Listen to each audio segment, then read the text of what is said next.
Richard, a 9th win in a row, very historic win. The 19 years of pain for the Fax fans are over. Talk to us about that brilliant result over the Bradford Bulls today. Probably be singing for the rest of the week. It was a tough game. That it wasn't,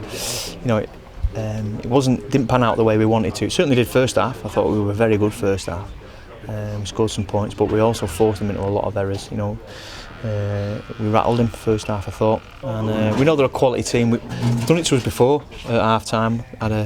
Got out there and fired back into us, and they did that. Fortunately today we had enough in the tank to come through. Although in saying that, we bombed a chance at the end there.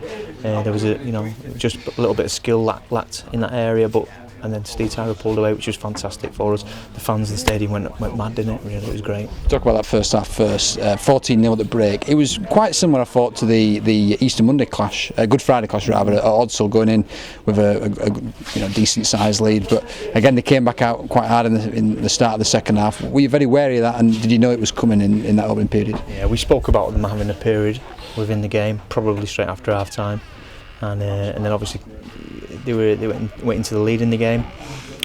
We chose to go for a goal to draw the game at that point, which on reflection was probably a good decision from the players to go for, and then scored at the end, which was fantastic. It really was. It was immense. See, I thought our goal line defence was really good. Last 10 minutes in the first half there, we were accidentally offside with the ball ricocheted off us, went into a touch. It was scrum and drop out, and we just kept defending and defending.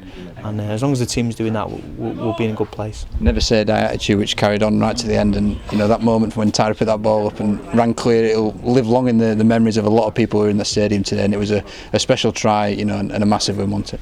Yeah, it was, testament to Steve. He's worked really hard on his kicking and and everything else about his game in terms of picking up the ball and just reading the game. We've got some players. I thought Scott controlled the game very well. He had a real good captain's knock for us, and his game management was great. He kicked at the right times. You throw in Richard Moore on that right edge was pretty devastating with the ball. I thought he had probably his best game for us of the season, and he looked like he was rolling back the years there. So we got Manu on the other side. He was great again. Is it good that you can have that strength in depth as well? Quite a few missing today for various reasons as we head into the middle eights. The lads that came in, Mikey Wood on debut, he did well, and Clement on his home debut also gave a good account of himself. Is it good to see that the squad are all working toward the same thing, from not just 1 to 17 but 1 to 25? It's a squad game, isn't it? Probably Bradford didn't have their best team out. They had a couple of players out, as did we. We had 4 or 5 first teamers who didn't play today. There wasn't a lot in between the two teams. I did think we were the better team on the day, definitely. But yeah, it is a squad game. I got asked if maybe we should have rested a couple of players, but our philosophy is to keep that momentum, keep that confidence up.